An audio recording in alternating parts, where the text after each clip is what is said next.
நம்ம வாழ்க்கையில் எல்லாருக்கும் ஒரு ஸ்டேஜில் ஸ்ட்ரெஸ் வரும். அதுவும் இப்போ யாரை பார்த்தாலும் நான் ஸ்ட்ரெஸ்ஸாக இருக்கேன் அப்படின்னு சொல்கிறாங்க. 3 வயசு குழந்தை கூட அதோடைய மழலையில் அழகாக நான் ஸ்ட்ரெஸ்ஸாக இருக்கேன் அப்படின்னு சொல்லுது. சரி, முதல்ல ஸ்ட்ரெஸ் அப்படின்னா என்னன்னு தெரியுமா? அஸ்ஸலாமு அலைக்கும் வரஹ்மத்துல்லாஹி வரகாத்துஹு. நான் Siraj Munira, psychologist. Welcome to inside the mind.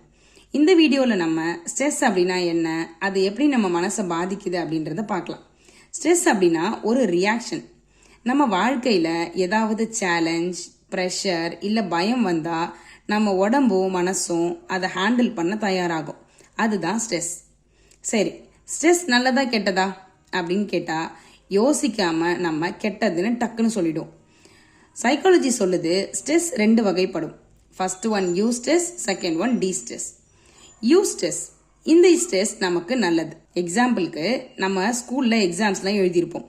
அதை முன்னாடியே படிக்கணும் அப்படின்னு நம்மளை அலர்ட் பண்ணுதுல, அதுதான் இந்த யூ ஸ்ட்ரெஸ். அது ஃபோக்கஸை அதிகப்படுத்தும், ப்ளஸ் மோட்டிவேஷனும் கொடுக்கும். செகண்ட் ஒன் டி ஸ்ட்ரெஸ், அதாவது கண்டினியூஸாக ஸ்ட்ரெஸ் ஆகிறது.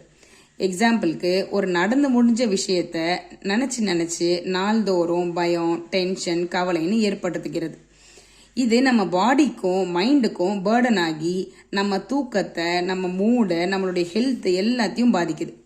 குரான்ல கூட இறைவன் சொல்றான், லாயு கல்லிஃபுல்லாஹு நஃப்சன் இல்லா உஸ்அஹா, யாரையும் அவரது சக்திக்கு உட்பட்டு தவிர சிரமப்படுத்த மாட்டோம் அப்படின்னு சொல்றான். அதாவது நமக்கு வர்ற ஒவ்வொரு ஸ்ட்ரெஸ்ஸுக்கும் ஒரு லிமிட் இருக்கு. அதை ஹேண்டில் பண்ண நமக்குள்ள சக்தியும் இருக்கு. ஸ்ட்ரெஸ்ஸை நிறுத்த முடியாது, ஆனா அதை புரிஞ்சுக்க முடியும். நமக்கு எந்த விஷயம் ஸ்ட்ரெஸ் தருதுன்னு தெரிஞ்சுக்கிட்டா அதை காமா ஈஸியா டீல் பண்ணிடலாம். இந்த வீடியோ உங்களுக்கு பிடிச்சிருந்தா like, share, comment and subscribe பண்ணுங்க. நெக்ஸ்ட் வீடியோல மீட் பண்றேன் இன்ஷா அல்லாஹ். நான் சிராஜ் முனிரா, சைக்காலஜிஸ்ட். இது இன்சைட் த மைண்ட்.